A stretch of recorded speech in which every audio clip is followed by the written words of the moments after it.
안녕하세요, 만자입니다. 오늘은 갤럭시 Z 플립5를 구매하셨다면 사용하기 전에 반드시 해야 되는 초기 필수 설정과 함께 활용 꿀팁을 준비했습니다.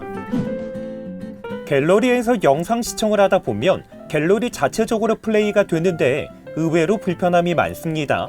그래서 이전과 동일하게 삼성 비디오 플레이어로 자동으로 연결되어 플레이가 되도록 설정을 하겠습니다. 갤러리를 실행한 다음에 오른쪽 하단 줄 3개 버튼에서 설정, 그리고 하단으로 내려보면 갤러리 앱 정보가 있는데 선택을 하겠습니다. 그러면 갤러리 버전이 표시가 됩니다. 여기서 버전 부분을 연속해서 10회 정도 터치하다 보면 갤러리 랩스 will be unabled 4번부터 1번까지 표시가 된 이후에 갤러리 랩스 is unabled로 표시가 됩니다. 이제는 갤러리 설정 화면으로 나와서 맨 하단으로 내려보면 갤러리 랩스라는 숨겨져 있는 메뉴가 활성화되어 있는데 선택을 해서 밑으로 내려보면 필름 스트립인 뷰어라는 메뉴가 있습니다. 해당 메뉴를 사용 안함으로 변경하신 다음에 뒤로 가기 버튼을 클릭해서 갤러리 설정으로 나와서 갤러리를 완전히 종료하면 됩니다. 그리고 다시 갤러리를 실행해서 영상 플레이를 하면 더 이상 갤러리 자체적으로 플레이 되는 게 아니라 삼성 비디오 플레이어로 자동으로 연결되어 플레이 되는 것을 볼 수 있습니다.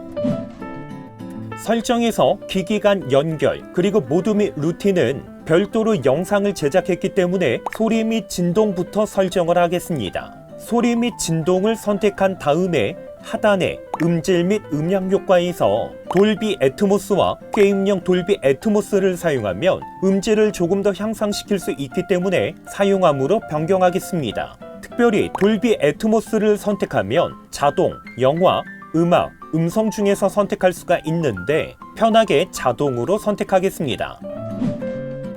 설정에서 알림, 그리고 잠금하면 알림을 선택한 다음에 사용함으로 변경하면 알림 내용 숨기기와 알림 내용 표시 중에서 선택할 수가 있습니다. 여기서 알림 내용 숨기기를 선택하면 알림이 수신됐을 때 잠금 화면과 커버 화면에서 단순히 어떤 알림인지만 표시가 되고 알림 내용은 표시가 되지 않기 때문에 이건 사용자에 맞게 선택하시면 될 듯 합니다.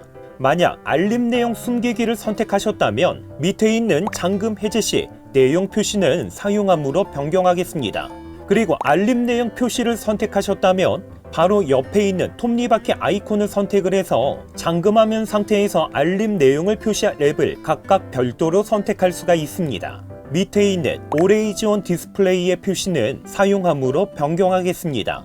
알림 설정으로 나와서 알림 팝업 스타일에서는 알림이 수신됐을 때 표시되는 스타일을 선택할 수가 있는데 간략히 보기와 자세히 보기 중에서 선택할 수가 있습니다. 여기서 간략히 보기를 선택하면 바로 밑에 있는 간략히 표시할 앱을 통해서 특정 앱을 선택하거나 아니면 모든 앱을 선택할 수가 있습니다. 다시 알림 설정으로 나와서 고급 설정, 그리고 알림 아이콘 표시에서는 알림 아이콘이 표시되는 정도를 선택할 수가 있는데 모든 알림, 최근 알림 3개, 단순히 몇 개의 알림이 수신됐는지 표시되는 알림 개수만, 그리고 사용 안함 중에서 선택할 수가 있습니다. 이건 사용자에 맞게 선택하시면 됩니다. 밑에 있는 배터리 잔량 표시는 사용함으로 변경하겠습니다. 그리고 중간 정도에 있는 플로팅 알림에서는 버블과 스마트 팝업 알림 확인 중에서 선택할 수가 있습니다. 여기서 스마트 팝업으로 알림 확인을 선택하면 알림이 수신됐을 때 해당 아이콘으로 표시가 되고 해당 아이콘을 선택하면 팝업 화면으로 표시가 되기 때문에 별도의 화면 전환 없이 간편하게 알림을 확인할 수가 있습니다. 디스플레이 설정에서는 라이트와 다크 중에서 선택할 수가 있는데 다크를 선택하면 배터리를 조금 더 절약하면서 동시에 디스플레이를 볼 때 눈에서 느껴지는 피로도 역시 줄일 수가 있습니다. 만약 특정 시간대에만 다크 모드를 사용하고 싶다면 밑에 있는 다크 모드 설정에서 예약 시간의 켜기를 사용함으로 변경한 다음에 일몰에서 일출까지, 그리고 직접 설정해서 원하는 시간대를 설정할 수 있습니다. 만약 배터리를 조금 더 오래 사용하고 싶다면 하단에 있는 더 밝게는 사용 안함으로 변경하겠습니다. 부드러운 모션 및 화면 전환에서는 화면 주사율을 선택할 수가 있는데 최적화는 최대 120Hz, 일반은 60Hz의 화면 주사율을 사용할 수가 있습니다. 당연히 최적화 선택하시는 것 추천드립니다. 다시 디스플레이 설정으로 나와서 하단에 있는 내비게이션 바에서는 하단에 표시되는 내비게이션 버튼을 항상 표시할 것인지 아니면 숨겨두고 제스처로 사용할 것인지를 선택할 수가 있습니다. 버튼을 선택하면 하단의 버튼 순서에서 최근 앱, 홈화면, 뒤로 가기, 홈화면, 최근 앱 순서 중에서 선택할 수가 있습니다. 만약 버튼이 아닌 스와이프 제스처를 선택하면 밑에 있는 옵션 더보기에서 제스처의 방향을 선택할 수가 있습니다. 다시 디스플레이 설정으로 나와서 하단에 있는 오작동 방지 필터, 충전 정보 표시는 사용함으로 변경하겠습니다. 홈 화면 설정에서 홈 화면 구성을 선택하면 홈과 앱스 화면 사용, 홈 화면만 사용 중에서 선택할 수가 있는데 만약 아이폰과 같이 별도의 앱스 화면 없이 홈 화면에 모든 앱이 표시되도록 사용하고 싶다면 홈 화면만 사용을 선택하면 됩니다. 뒤로 나와서 홈 화면 배열, 앱스 화면 배열, 폴더 배열은 홈 화면과 앱스 화면 그리고 각 폴더 화면에 어느 정도의 앱을 표시할 것인지 선택하는 메뉴인데 이건 사용자에 맞게 선택하시면 됩니다. 홈 화면의 미디어 페이지 추가는 홈 화면에서 왼쪽에서 오른쪽으로 스와이프했을 때 표시되는 미디어 페이지에 해당되는데 해당 기능을 사용 안 함으로 변경하면 더 이상 미디어 페이지는 표시가 되지 않습니다. 밑으로 내려서 홈 화면에 새 앱 추가는 사용 안 함으로 변경하겠습니다. 해당 기능을 사용하지 않게 되면 새로운 앱을 설치했을 때 홈 화면에 자동으로 추가되는 것을 방지할 수 있습니다. 하단에 있는 홈 화면 쓸어내려 알림창 열기는 반드시 사용하는 것 추천드립니다. 해당 기능을 사용하지 않게 되면 상단바를 내릴 때 반드시 위쪽 끝에서 쓸어내려야 되는 불편함이 있습니다.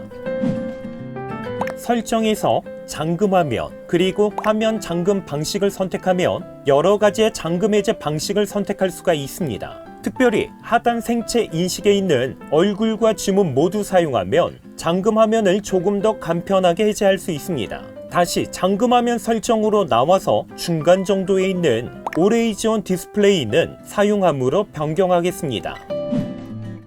설정에서 커버 화면을 선택하면 새로 추가하기, 위젯, 커버 화면 자동 꺼짐 시간, 알림 표시, 알림 오면 화면 켜기, 빠른 응답, 그리고 커버 화면에서 앱 사용해 보기, 실험실 메뉴가 있습니다. 가장 먼저 새로 추가하기를 선택하면 커버 화면에 다양한 배경을 선택할 수가 있습니다. 특별히 인포메이션 배경을 선택하면 몇 가지의 구성은 사용자에 맞게 변경할 수도 있습니다. 뒤로 나와서 알림 표시, 알림 오면 화면 켜기는 모두 사용하는 것 추천드립니다. 맨 하단에 있는 커버 화면에서 앱 사용해 보기는 유용한 기능 실험실에 있는 메뉴인데 선택하면 커버 화면에서 앱 사용하기 메뉴가 있습니다. 해당 메뉴를 사용함으로 변경한 다음에 선택을 해보면 커버 화면에서 사용할 앱을 선택할 수가 있습니다. 설정에서 보안 및 개인정보 보호, 생체 인식, 그리고 얼굴 인식을 선택한 다음에 화면을 밀 때까지 잠금화면 유지는 사용 안 함으로 변경하겠습니다. 해당 기능을 사용하지 않게 되면 잠금화면 상태에서 얼굴 인식으로 잠금 해제를 했을 때 바로 홈 화면으로 이동할 수 있습니다.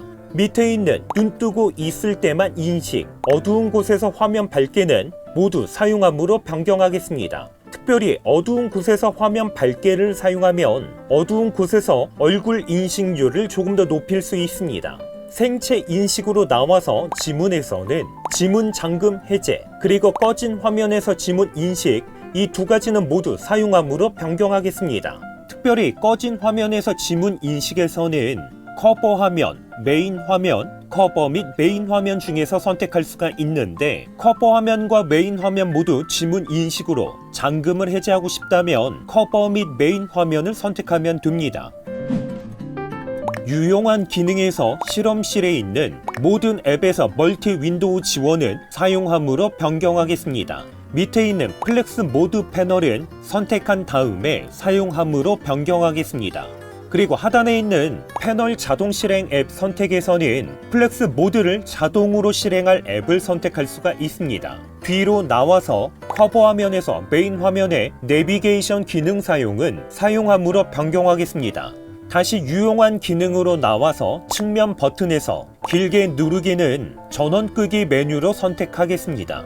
다시 유용한 기능으로 나와서 멀티 윈도우에서는 밀어서 팝업 화면으로 변경, 밀어서 분할 화면으로 변경, 분할 화면에서 전체 화면으로 보기는 모두 사용함으로 변경하겠습니다. 밀어서 팝업 화면으로 변경은 앱을 실행을 했을 때 왼쪽과 오른쪽 상단 모서리에서 대각선 방향으로 드래그하면 간편하게 팝업 화면으로 전환할 수 있습니다. 밀어서 분할 화면으로 변경 역시 사용하면 두 손가락을 사용해서 아래에서 위로 화면을 쓸어 올리면 간편하게 분할 화면으로 전환할 수 있습니다. 분할 화면에서 전체 화면으로 보기를 사용하면 분할 화면 상태에서는 하단에 있는 내비게이션 버튼이 자동으로 숨겨지기 때문에 조금 더 넓은 화면에서 사용할 수 있습니다. 다시 유용한 기능으로 나와서 모션 및 제스처에서 들어서 화면 켜기는 휴대전화를 들면 화면이 자동으로 켜지는 기능인데 사용 안함으로 변경하겠습니다. 두 번 눌러 화면 켜기, 두 번 눌러 화면 끄기는 모두 사용함으로 변경하겠습니다. 해당 기능을 사용하면 화면을 두 번 터치하는 것만으로도 화면을 켜고 끌 수 있습니다.